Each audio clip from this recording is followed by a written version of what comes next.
choose from. So I'm very excited about that, and I'm interested in hearing what everybody else has to say through this process as well. Now, a little bit about myself. I have actually been living in the county for 11 years.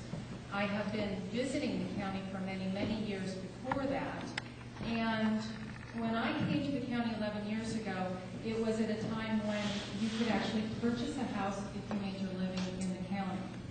And that being said, I primarily have worked as a reporter in the county, first for the print media, and then on the web as well.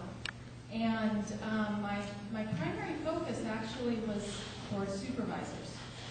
So I've actually, if you combine all the Tuesdays, well Mondays at that time, that I sat in the board supervisor's room, it would equal to be about 3.5 years of actually covering the board of supervisors.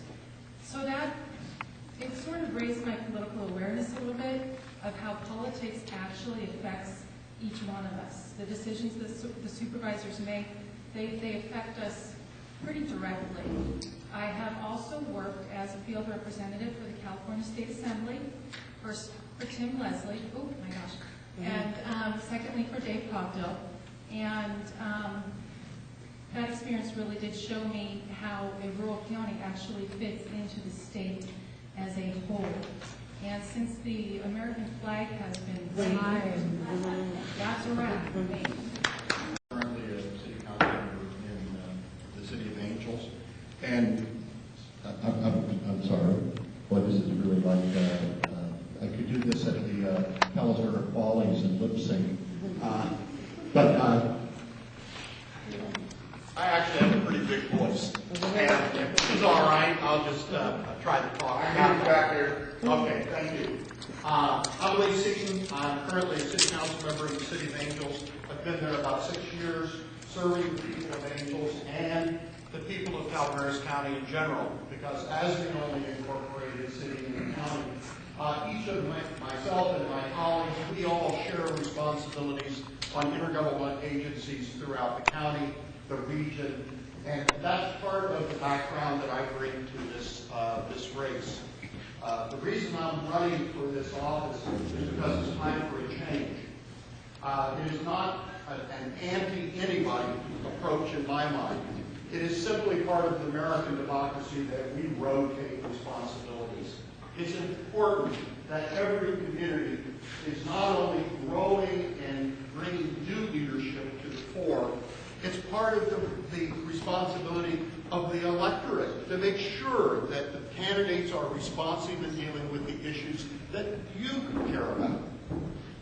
You can only do that if you exercise your freedom of vote and select the candidates that are responsive to your needs.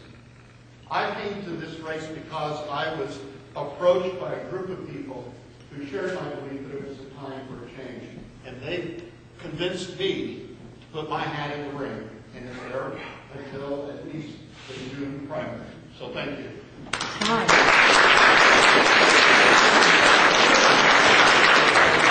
I also am told that I have a very large voice, so that's because I have a large family, and in order for me to have dinner, I'd have to call it a lot louder than my mother. So my name is Ron Class, and we lived here in Murphy's for almost 14 years. We came up here because we were blessed with our granddaughter. Before that, we knew nothing about Murphy's. We came up here with the idea of relaxing, kicking back, and enjoying our lives like all of you have. And we got involved in the community, and I became the president of Murphy's Business Association. I was the president of Murphy Community Club. So we became very, very involved in the volunteering of Calaveras County. And I must say the volunteers in this particular District 4 are absolutely phenomenal. So by doing that, by volunteering, by getting involved in the community, I as well as my wife and family, realized there are certain things that need to be addressed in the county. And we did that once before in the year 2000. And I'm doing it again this time. And I'm doing it because I think now is the perfect opportunity for my background, which is executive management and domestic and international companies. My background basically is acquiring companies or other companies, getting straight, getting profitable, hiring people, training people, and getting those companies on the right track to complement the bottom line, which is basically corporate life. And by that background, I see Calaveras County as sitting on an opportunity that is absolutely phenomenal. And I think we need to take advantage of that. Because I think we're all facing the same situation. That is, that we have no solid ground to stand on. And I think we need economic development in this county immediately. Not 2 years from now, not 10 years ago, but right now. And I think the opportunity is perfect. And I think the reason why it's perfect is because right now tourism is very soft. Gas prices are out of sight. We need to find and develop a foundation. And we can do that with the economic background for the background that I have, and the economic necessity for this county, to bring in companies that will support the tax revenues that we require. So you got my 2 minutes? Time. The fastest 2 minutes.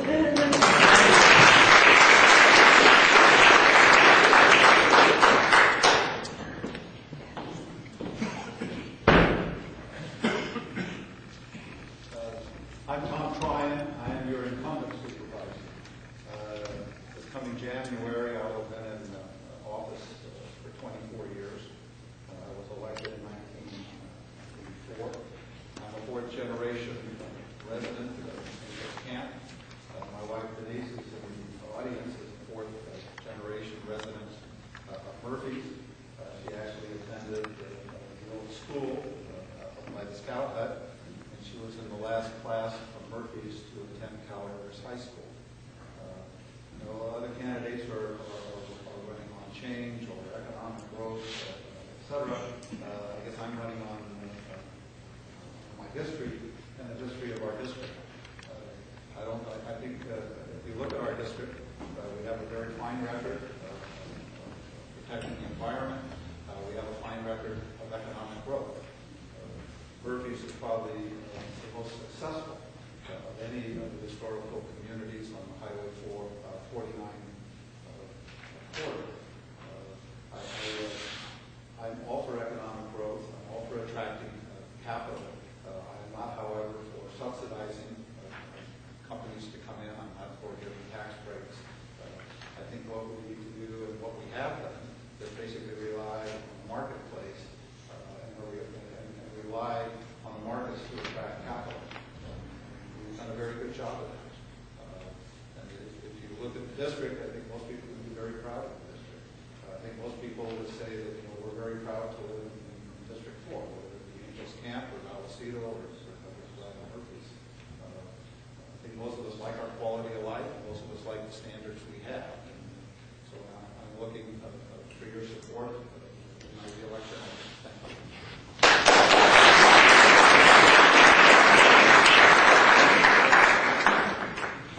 The first question from the panel is going to be asked by Jim Stern. And Tom will be the first candidate.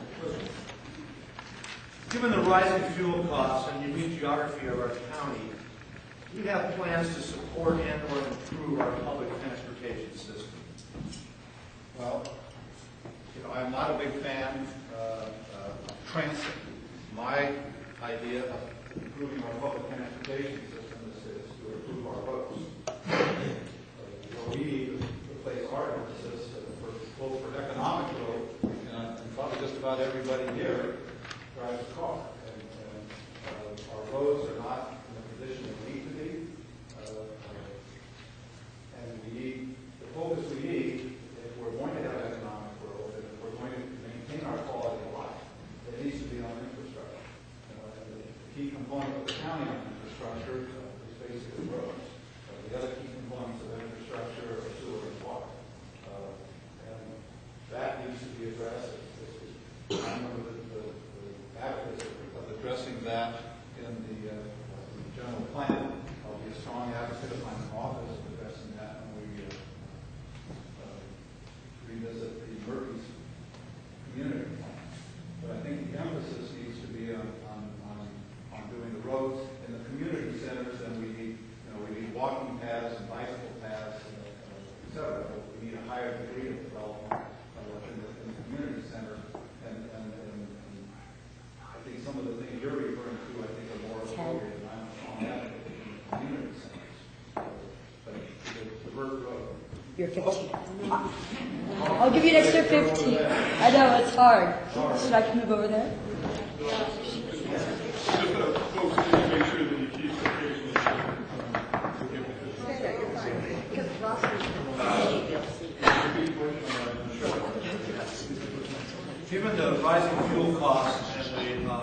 geography of our county, do you have plans to support and or improve our public transportation? Yesterday I put $68.75 in my White Star and filled up the tank, which is like a dagger in the heart. But I remember several years ago when the public bus program was introduced in Calaveras County, and our board of supervisors were not very enthusiastic about it, one in particular.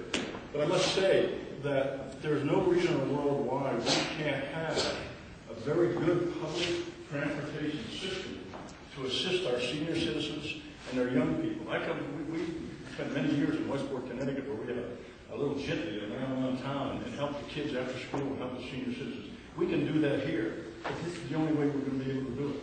And that is by having economic development in this community so that the businesses that are in this community that we bring into the community can establish a tax base and an employment base that will allow us to afford these services. So should we have public transportation? Absolutely, without question. Not everyone can afford a car, not everyone should need a car, but they need the transportation to get to the doctors, to the pharmacies, to their friends, to the schools, to the training programs. We can't just leave them isolated in their homes because we don't feel it's right. Because it's not about we, it's about we. It's about the community. It's not about what I think is right, it's what about the community is right. And nothing can't be accomplished if we establish ourselves economically, and we have not done that. Time. Thanks.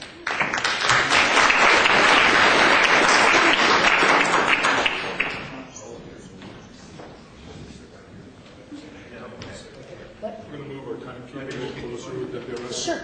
Be in the middle of it.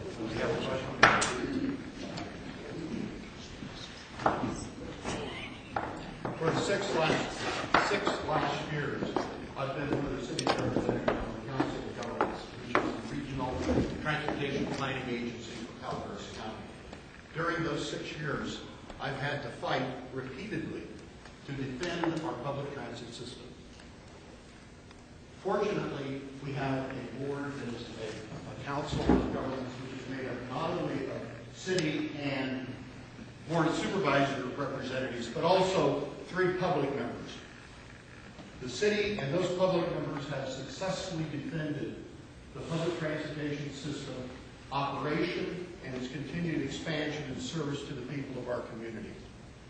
During this economic time of troubles and high gas prices, that transit system is absolutely vital to people getting to Columbia College, to getting to their jobs, to getting to food and medicine and medical needs that they have. It is an essential part of us being a community. I will commit to continue to defend and promote the transit system in this county. An important element of that is we are mandated by state law to serve the unmet transit needs of our people with over $500,000 a year of our tax money returned to the county. Should we fail to do that, we will lose the money.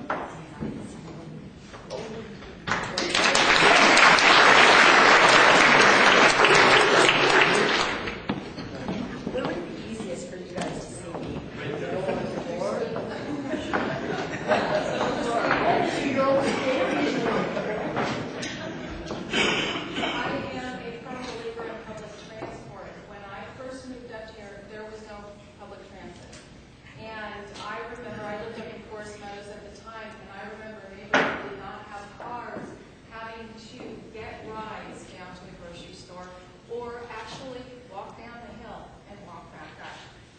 Now, I would actually like to see public transportation expanded.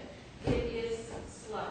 It takes a long time to get from point A to point B if you're in a regular car in these communities. We drive more than any of the urban communities that I know of. We drive from Murphy's to Angels Camp. We drive from Murphy's to San Andreas. We drive all over the place. What I would like to see is public transport that has an express element to it. An express bus from Sonora, from Angels Camp to Sonora, and then at another time for it to come back. An express bus from Angels Camp to Jackson. So basically, I think we need to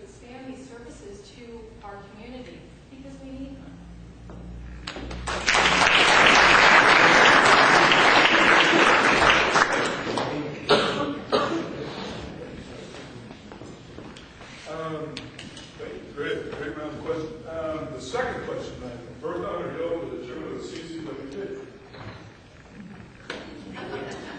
Okay, this is going To me first, I should have sat down.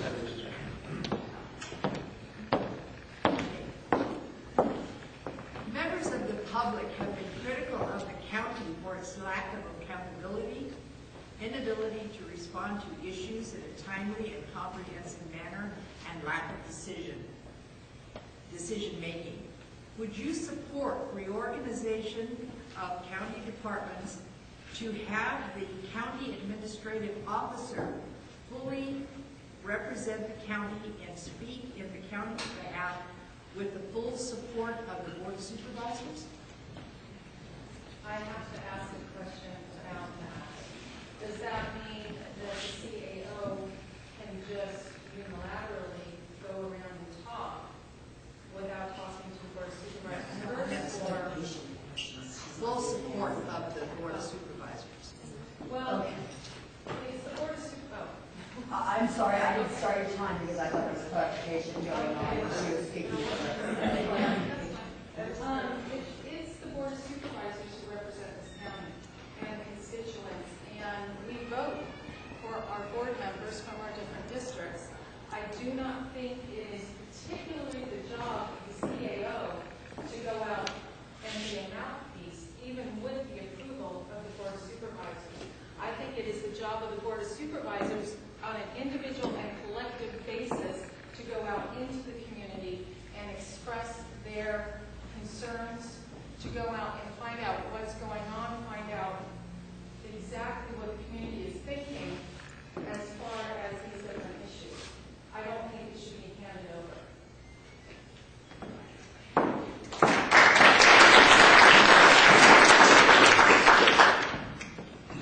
In California, we have our forms of government at the local level, state, city, and county, makes a series of types of government available to us. The chief administrative officer or a city administrator is one of those forms. That is our current practice in Calaveras County. An alternative form is the city manager form of government, which was actually a reform movement introduced in large measure here in California as part of progressive reforms at the beginning of the last century. It's you can tell I teach political science, can't you? The opportunity to use professional managers to operate local government is available to us in California. There's a similar organization called a county executive officer. The word executive replaces that administrator because they're more empowered. They have the staff reporting to them. The opportunity for Calaveras to go to that kind of a model, I think, is in our future. Just as the city has not adopted a city manager form of government, because we feel as a council we need to be more directly involved. What I do believe, before we rearrange the boxes on the org chart, let's get control of the organization we're paying for today. Let's stop the wrongful termination issues. Let's get the issues out in the clear understanding of the public so we are in control and we're accountable. That's a very heavy question. No, I would not want the CAO to be in charge of have that much responsibility and authority. If you look at Calaveras County, just recently, we had Brett Harrington, right? Tom Mitchell, all the others new gentlemen. They all came with their own baggage, and I think I found as a citizen of Murphy and involved with the Murphy Community Club and whatnot, I found working with the CAO very puzzling because when they would come and talk to us about a project that we were involved in or wanting to kick off or wanting to get initiated, they were very enthusiastic and very, very supportive. But they also were almost like a third thumb. They knew that they had to have the Board of Supervisors, i.e. the supervisor of that particular district, bless them. So to give that person the authority to say yea or nay without the Board of Supervisors' involvement, I think would be tragic, absolutely tragic. Because one of the things that I would like to see happen on the Board of Supervisors, and I know there are members now that are more than capable of doing this and wanting to do it, I think there needs to be a unification of all the board of supervisors, all the members of the board of supervisors on the board, to work together to solving the county's problems, coming up with solutions at the county level that will then help each one of the districts. But I would not want to see a sort of not doing that so far. Thank you.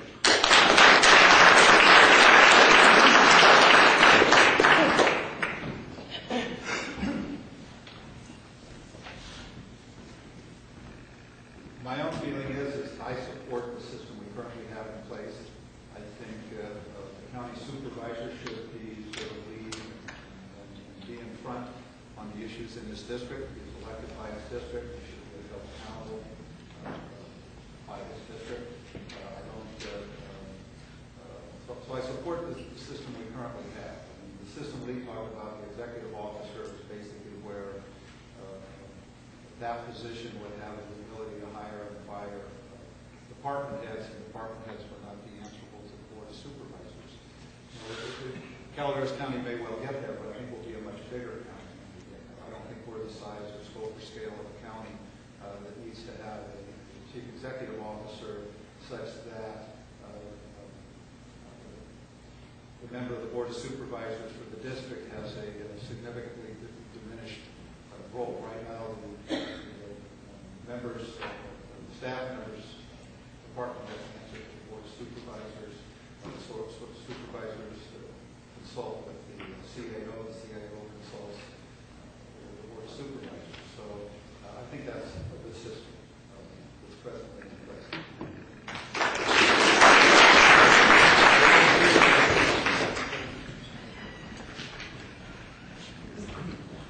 My question that I'd like to ask the candidates is an environmental question. Should the county develop and adopt logging rules to try and limit clear-cutting practices or clear-cutting type practices in the county? And two, should the county protect the oak trees in more than in a mandatory type practice instead of a voluntary? Let me talk about forestry and then the oak trees. No, the county should not be its own board of forestry. The state has a board of forestry. It would be a very controversial, a very expensive, a very complicated process of the board to try to attempt to do their own forest harvest plans. The state board of forestry is staffed with people that are experts in the field. I think the forestry practice should be science-based. I think it's much more going to be much more science-based. The board of forestry dealing with the forestry universities, et cetera, that have Calaveras County try to do timber harvest plans. So I'm not Calaveras County doing timber harvest plans. When it comes to the oak trees, to me that comes down to an incentive issue. If you're going to basically punish a developer or a landowner for having oak trees or the like because of development, and then development removes them, you turn oak trees into liabilities, and what do we do with liabilities? We try to get rid of them. So I think the environmental community is very much off base in how they approach oak trees. What you want to do is have incentives to keep oak trees and to plant oak trees. And if you have oak trees when you come in for development, then you should get something like a density bonus or something that rewards you for having oak trees. Instead of saying every oak tree is This is time, seriously.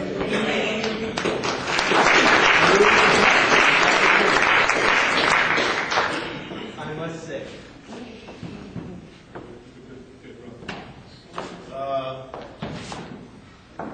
It's an interesting question because I mentioned a couple of days ago at a meeting with several people in Eagles Camp. Someone brought up the question to the guy. And I said, I don't know enough about it to give you an honest opinion. I don't know if that's frightened or not, but I didn't. So, in fact, early this morning I sat down with some people who understand it far better than I do. And this is what I came away with from that 2-hour meeting. Right or wrong, this was my interpretation. And that is there's clear cutting, and then there's this other type of clear cutting where they have spot trees through 20 acres and 40 acres, and those trees are supposed to seed and et cetera, and fill in the areas, et cetera, et cetera. So it's a very complicated question. Personally, when you visualize clear cutting, it's pathetic. It's absolutely a rape on the land as far as I'm concerned. But then again, I'm not looking at it as a business. I'm not looking at it as how it's affecting the whole county as a whole. I'm just looking at it as someone trying to understand the complications of it. I understand the runoff problem when clear cutting happens. I understand erosion that occurs when this process is done. But to be very, very honest with you, for me to have an opinion on that, I am not that astute, and I apologize.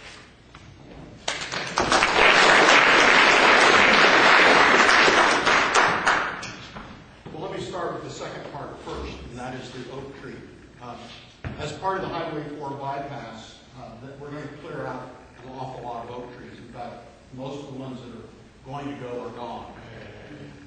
It was originally proposed by Caltrans that the mitigation site where they would replant those oak trees should be in Stanislaus County. And I said, get your damn hands off our trees. Those trees belong in Calaveras County. And today they are in Calaveras County on Highway 4 off of Parrots Ferry Road. That's effective dealing with the people who would take our trees. The issue isn't punishing somebody or other. It's making sure that we mitigate the impacts that are inevitable in humans living on the face of the earth. Let's take responsibility for our actions and deal with them. That's not too radical, I think. Or maybe these days it is radical. But I think being accountable for the consequences of our decisions is important. The issue of clear cutting and that, there's a very good economic solution that the forestry people that I work with on the Central Sierra Resource Conservation and Development Council already know. It's called selective harvest. It's the way to thin the forest, reduce the ladder fuel, process that later.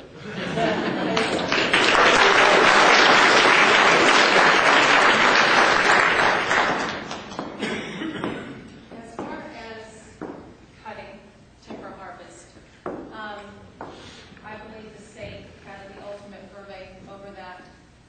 It is multi-jurisdictional. It is multi-departmental as far as the timber harvest plans, and I believe that there should be no more regulation on that locally. Now, my concern with the oak mitigation part of the question is that it was my understanding that jurisdictions needed an oak mitigation plan legislatively to be put in place. This was not something that was a voluntary oak mitigation plan. This was something that had to be put in place, that the California state told us we needed to do it. The county decided that it was going to put a voluntary program into place, and my concern with that is that it opens the county up to litigation. The minute somebody comes along and says, look, you don't have a mitigation plan per the state edict, you only have a voluntary mitigation plan, then we have legal issues.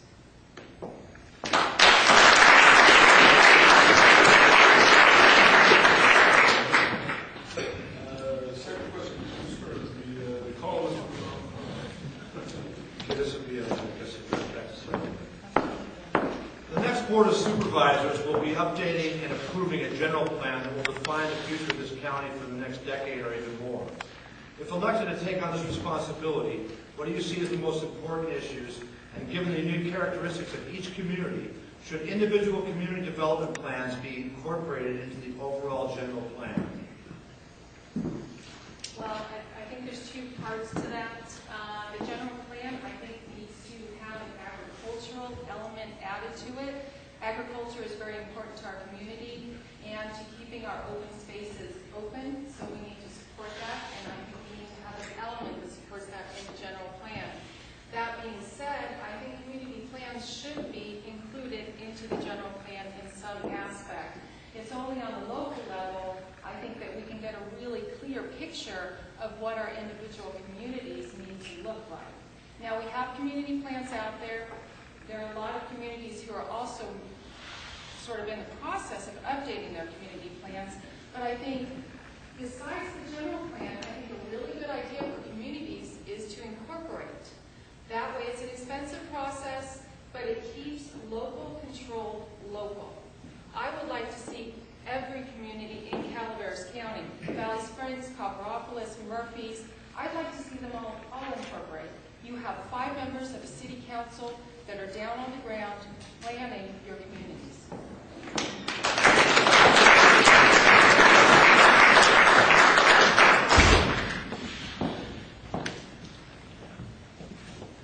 Well, are the communities made up of counties, or is the county made up of communities?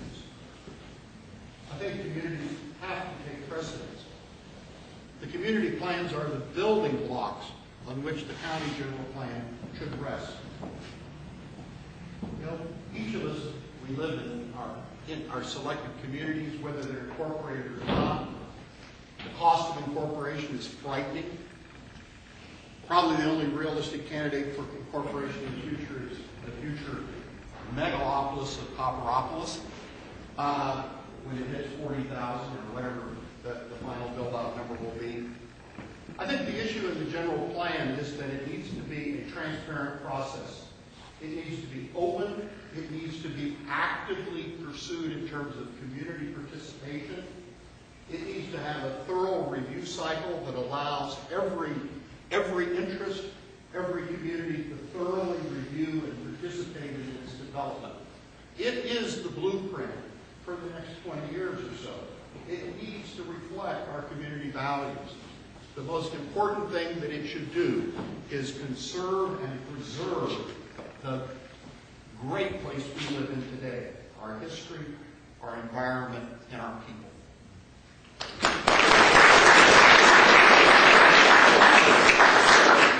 Well, I think the general plan is imperative, but if I may identify in my terms what the general plan is, I know what it is in business, and I think it relates to this as well.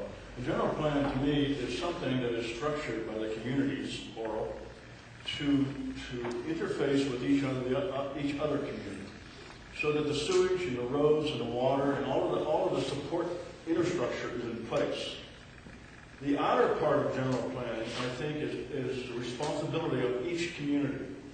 And each community can decide on how their community is going to look and function, as long as the foundation is laid out properly to ensure that the growth is going to be there without second guessing. Secondly, I think all of this can be done, as it's in the process of being done, with the theory of this is what we want in our life. This is how we want our county as we see it today. I think what we have to take into consideration, extremely important value, is that if we want the value of this lifestyle we're enjoying to continue on for us and for our kids, that we have to have an economical foundation to support the costs of this general plan and the execution of these general plans. Because nothing is for nothing. And if we have it in industrial areas and retail clusters that will support the tax base to allow us to grow into a general plan, we can all grow together within a community. Thank you.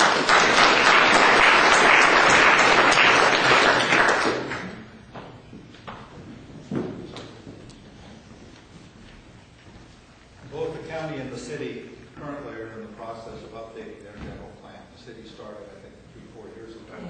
The county started probably 6-9 months ago in our update. One of my major positions of advocacy, general plan process, is we need to have a much more significant requirement for infrastructure.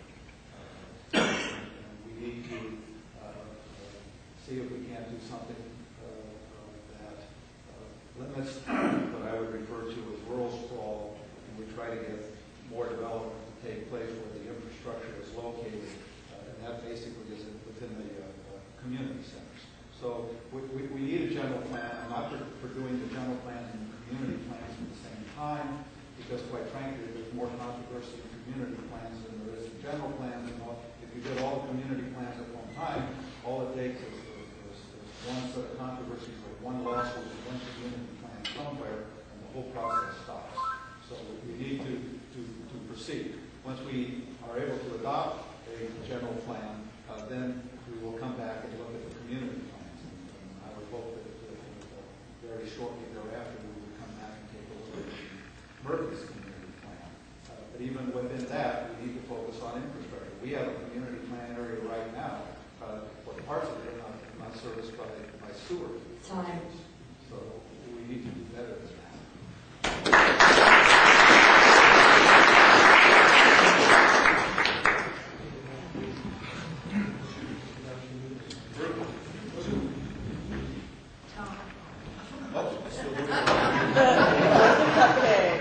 Oh, I'm starting off.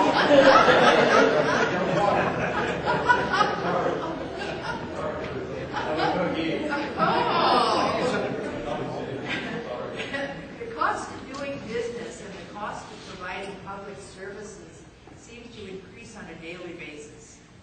The public sees a need to make local government more efficient and effective. With 38 special districts here in Calaveras County, how would you propose to make these agencies more responsive to the needs of the public and assist the county in carrying out the general plan? Okay, let me first off break off the 38 special districts. I think the ones that are relevant are not cemetery districts. They have little cemeteries. But let's talk what's relevant. That's, in my opinion, sewer and water. That's what's relevant. Let's talk the Highway 4 corridor. And I think we need to start thinking not only of Murphy's and Angels and District 4, but I think we need to think of ourselves much more as an integrated whole on the Highway 4 corridor. And it is. The costs are absolutely extreme. Folks from Murphy's have been reading about the Murphy Sanitary District. Even the City of Angels, Paul probably disagree with it, but they've been talking to the CCWD about some help on their sewer system. And the cost has gone up so much because of regulatory changes at the state level that basically say you have to treat water to a higher standard and you have to do these other requirements. The way you get over that and the way you end up with some efficiencies is you have to have a greater number of hookers. We have to have more economies of scale.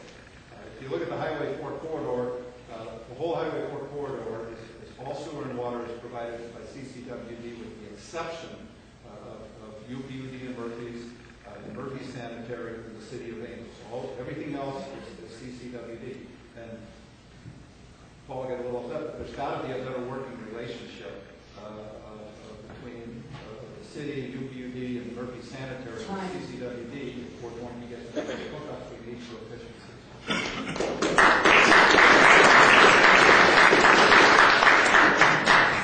I think obviously what Tom is saying is right, correct. There are certain departments that are very key to the county. I guess recently in the paper, Enterprise wrote some articles about Supervisor Lindsay going to Washington and investigating Washington with regards to health. And I think all that told me was that there are people on the Board of Supervisors that want to collectively solve these problems. And I think, once again, I think that if the Board of Supervisors work together to solve these problems are solvable. Rather than separating themselves, I think these departments can be unified. And I think a lot of them can also be collectively unified. And there's nothing wrong with revenue sharing. I think the dialogue between the Board of Supervisors can be such to where it isn't a problem, it's a solution in the making. And I think that's the direction we have to take with regards to Bertha's questions. It's not, is there a problem? How can we get these different departments to work hand in foot? We really have to say, we don't have to address the problem, we have to address the solution. And I don't think the Board of Supervisors are presently doing it. And that's my opinion. Thank you.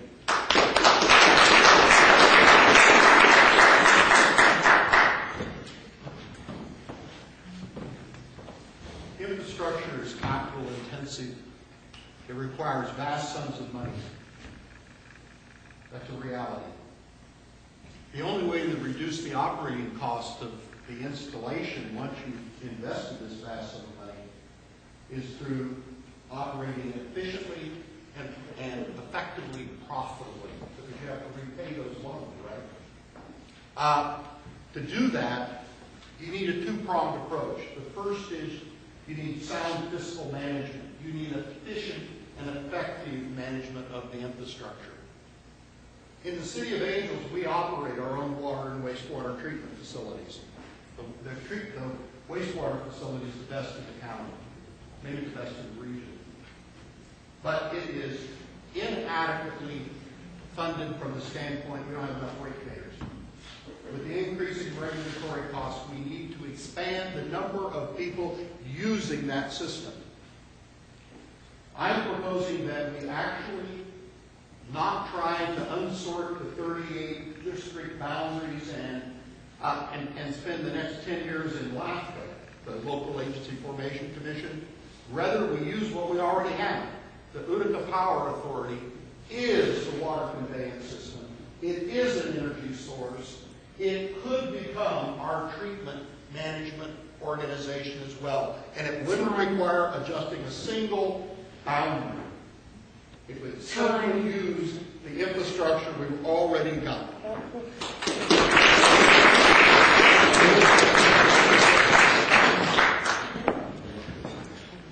I actually sit on one of those 38 special districts. I sit on the Evans Pass Veterans Memorial District Board. And it's my understanding that most districts are like the Veterans Memorial District and have very low costs. The money that you'd be saving when you try to get rid of these districts, our water districts, wouldn't amount to very much. And a lot of them were actually put in place by the state. So it would then be very difficult to undo them. Now, as far as the water districts, which I think are sort of the most important of all the special districts because they give us our water and wastewater treatment facilities, I think that they have to work in conjunction with the county, or the county has to work in conjunction with them. The water district's master plans have to match up with the general plan, or else we don't have developmental growth.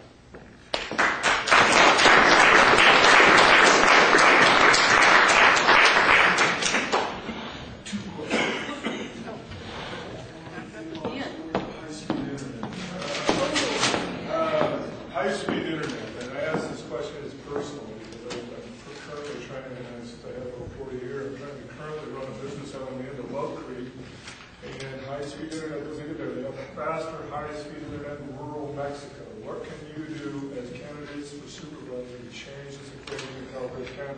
Does it affect our competitiveness and our ability to compete with the rest of California? High-speed internet. When I came up, I came from a T1 line in Silicon Valley to dial-up. I was in a state of shock when I came up as far as high-speed goes. Now, I don't think as a county entity it is our responsibility to bring high-speed into the area. The market will drive that particular process.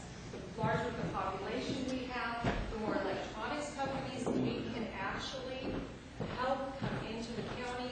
The demand of those services will actually bring more of the services into the county.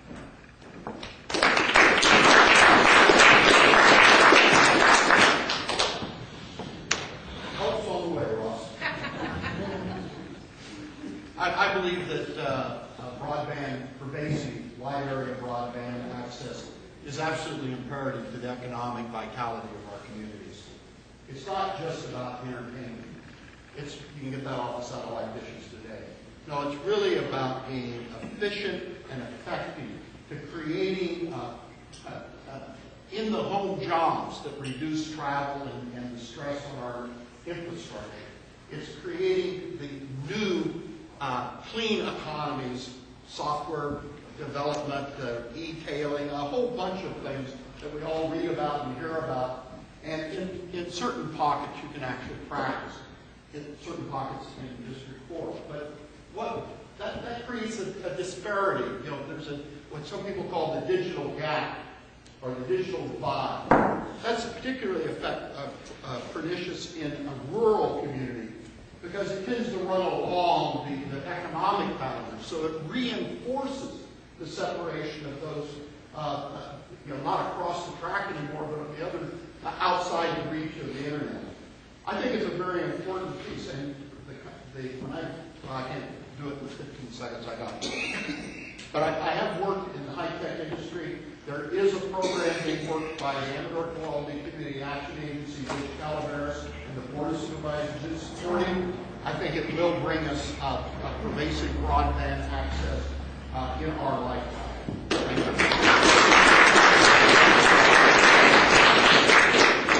Thank you. Interesting, I just read in the papers a day or two ago where now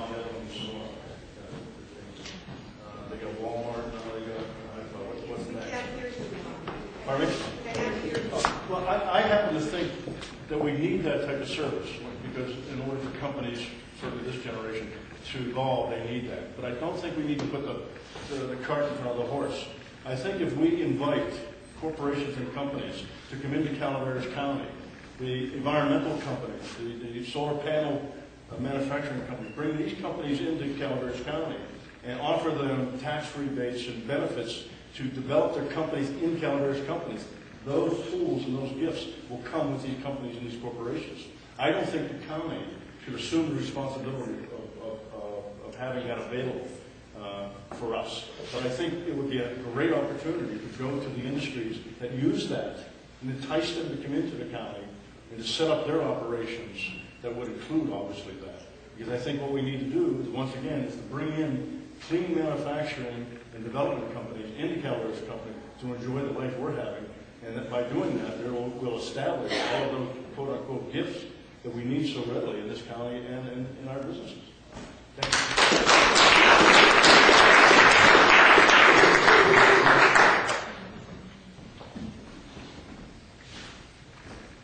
I am a very strong advocate of high-speed internet coming into the county. I view that as just basic infrastructure. High-speed internet is the same infrastructure as having a cell phone. I was a big, even one of us controversial putting up the cell phone towers and cell phone reception. I view those kinds of issues as basically just basic infrastructure type issues.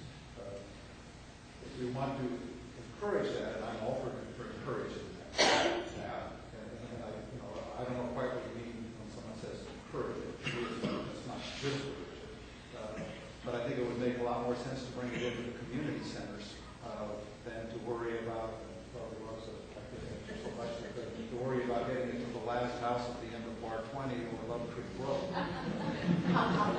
When you do things like that, you end up with just huge cross-subsidization, where the people in the community centers end up paying to run miles and miles of cable or run to provide their services. So I think the key is to get those kinds of services and get them into the community centers. Thank you.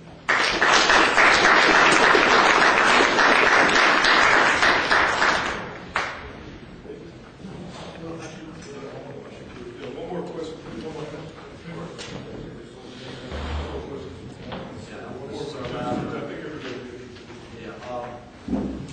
In many communities, the big box conflict always rears its head. And in many communities, the big box question always rises up. And we're facing that, at least out there in the ethers right now. There's some possibility that may be happening. In terms of development, do you see the qualifications on development or specific parameters on development that would be in line with the communities of The City Angels sort of brought that up. I think Tim Chair, the city administrator, brought up, well, that inquiry from Walmart. I think our demographics, quite frankly, are a fair distance away from supporting what you refer to as a big box store. I'm not against a big box store, or a small box store, or a medium box store. To me, it's a function of location, infrastructure, and design. And we need to get it in the right place. If our citizens want to shop there, and we have a market feasibility, or someone has a market feasibility study that says our citizenry and our demographics will support that, then I'm not for just saying no I'll just fall off the top. I want to see what the proposal is as it comes down to location, infrastructure, and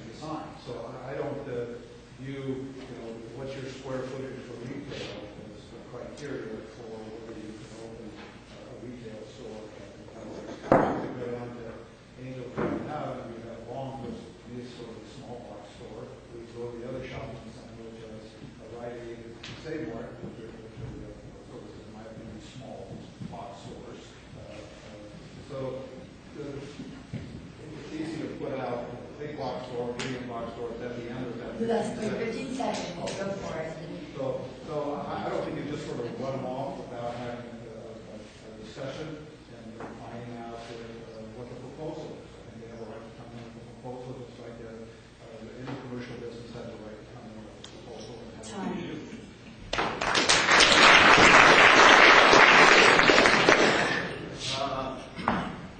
I think we ought to run them. Here's my opinion on big stores. I've dealt with retailers all my life with the companies I've been associated with, and I understand the importance of big stores. They get a tremendous tax base. It's a money machine. Bring in a big box store, and all of a sudden you got tax money coming in like great. But let's think what it does to the county. It hires people to run those stores. Those stores are run by maybe 10 or 15% above minimum wage. They work 20 to 35 hours a week.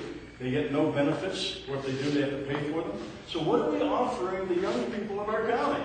We have jobs for you, but you can't make enough money to live here. You can't even make enough money to eat in the restaurants here. What we need to do is not be concerned about big stores coming into the area. What we need to be concerned about is the opportunity to bring companies into this area that will afford the young people not a job, but a career. That they can go to work for these companies and know that they don't have a job, making a latte. They actually have a job that they can relate to a career and develop a career. Maybe get married, fall in love, build a house, have a family. I mean, that's what our responsibilities are for. We need to develop an opportunity for these young people to have a career and to stay in Calaveras County, not to work for $8.75 an hour at a box store. Time.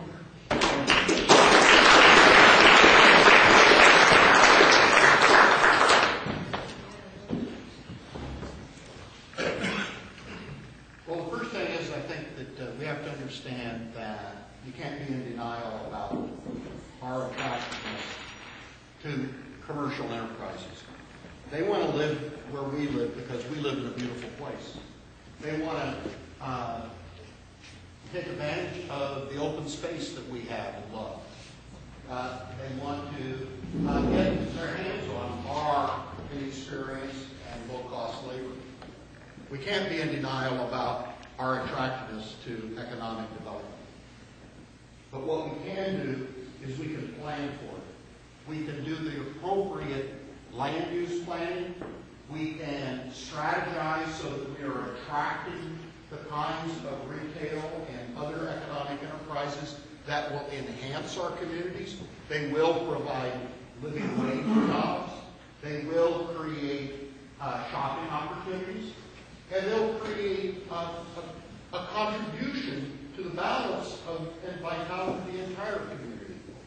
We can do that if we don't allow ourselves to be falsely polarized over buzzwords.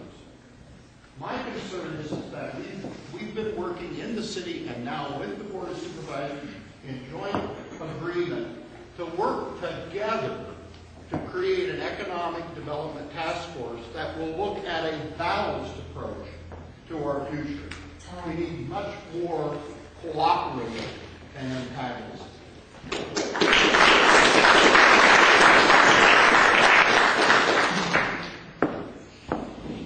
The median income for a family of four in this county is about $41,000 a year. That's with both adults working, and they have no place to shop in this county. Boutique stores serve tourists.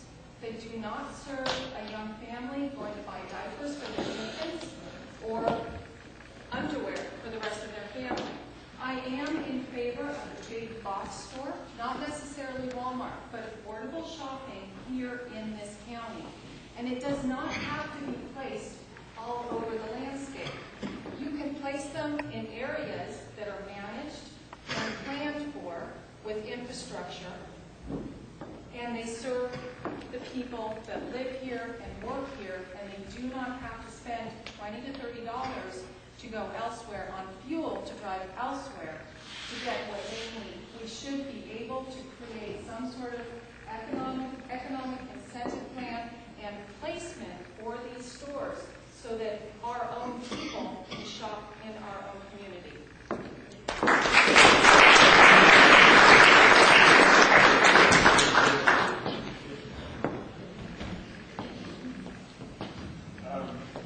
Thank you very much. You answered the panel's question. I know there's quite a few questions that we haven't covered.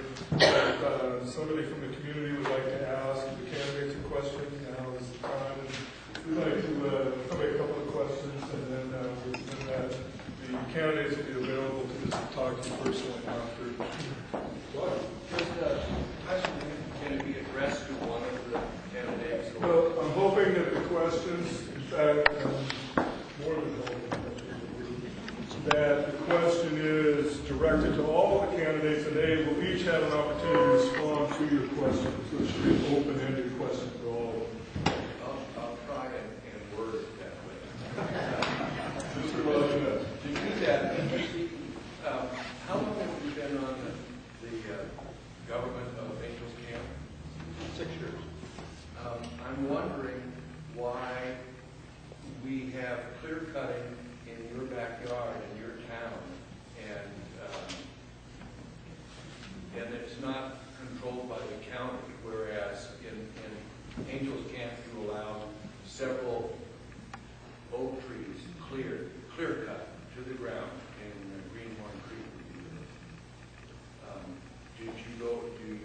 Does the county control that, or did the city control it? That's a question, but I don't know that, I don't believe there's been any clear cutting, if you mean by harvesting, in our city. Developers have cleared land in preparation for development. It helps to talk in specifics with it, kind of it.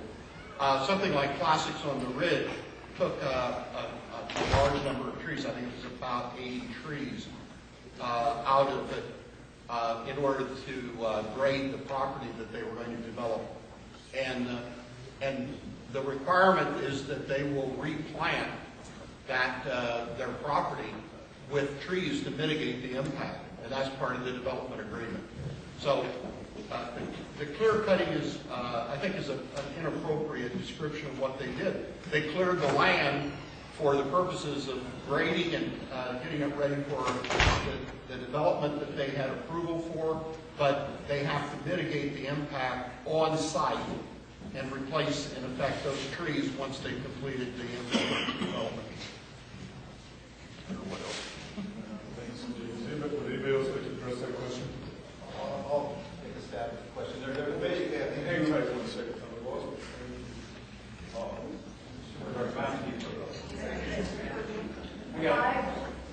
Was under the impression that it was open forum. Am I wrong? It's all right. I'll be done when you come back out. I'm watching, you're not. I think Roger's referring to two places, basically, where you enter, as you drive into Greenhorn Creek. The first is right there when you go harvested all the oak trees there. I'm not familiar with the development agreement. I'm not familiar with the plan. It's totally a city issue, but it certainly did generate a lot of comments. I'll say that.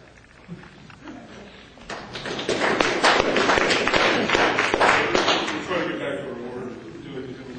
No, I have nothing. Good, sir. Okay, again, I'd like to remind people to try to keep it broad. Any questions from the entire panel?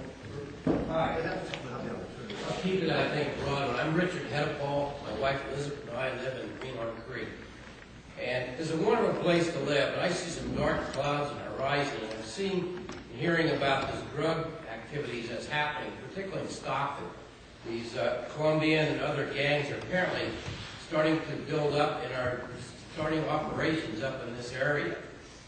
I would like to think about the fact, you probably all know about this sheriff in Tennessee or Alabama. His first name was Buford. I can't think of his last name. But they had a very ineffective, administration and law enforcement agency in a county. He took it up on himself with his ball bat. He went and he single-handedly ran the lawless people out of that county.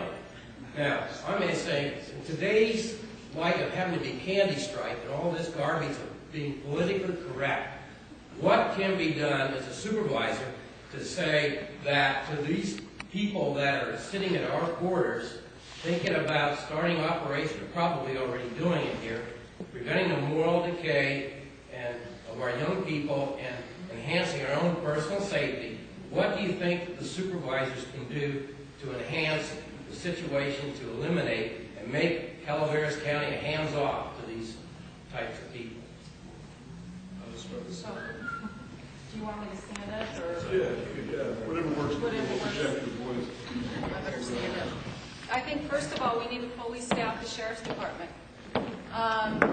The sheriff routinely goes in and asks for more deputies, and I think that is one of the issues that needs to be done. We need to have an effective sheriff's department. I know that he has one of his sheriff's deputies that just deals with gangs. And that particular deputy sort of goes around in the community and looks for sort of little signs as to gang activity, comes back to the sheriff's department, and then obviously they make their plans for public safety as part of that. But I think really the first thing we need to do is make protecting the community a priority and fully staffing the sheriff's department.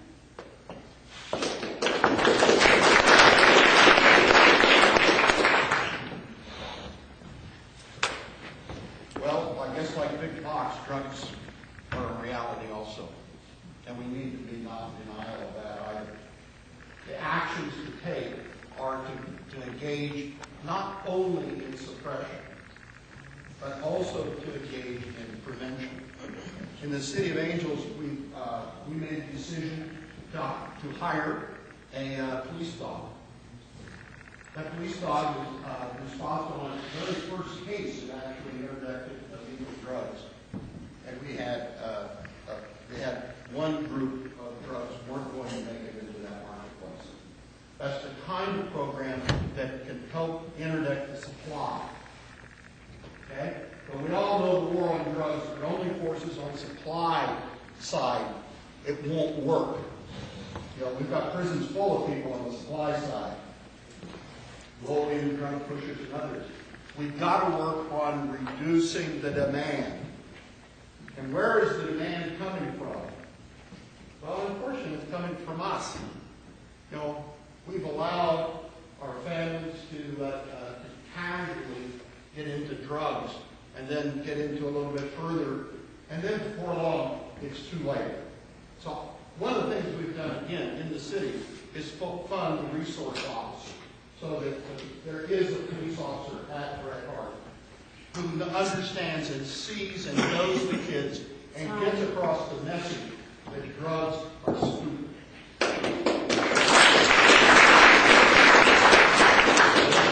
This is difficult. The war on drugs has been going on forever and ever, and billions and billions of dollars being spent on it. But speaking locally, obviously our sheriff's department, with regards to the terrorism staff, I think the sheriff does an admirable job. We obviously have a new jail that's being built, and like Buford, there's also a fellow prison, I think in Arizona, Nevada, where everybody wears pink and everybody eats porridge. I happen to completely agree with that, but then again, that's my thinking. I think if you're a criminal, you should be treated as such. But interesting thing that happened in Murphy, several years ago, our restaurants were tagged down in the park. And then Helen's Hut was tagged. And here's how we solved it, which can't be done anymore. We found out who they were, we went to the mom and dad and said, hey, mom and dad, little Al here, he tagged our hut. Well, how do you want to handle this? Well, little Al went down and scrubbed his butt off and got that tag off the wall, and he started painting it, and that's how we solved that problem in the park, which is what a community does. And I don't think anybody does it better than this particular community. We have eyes and ears. But now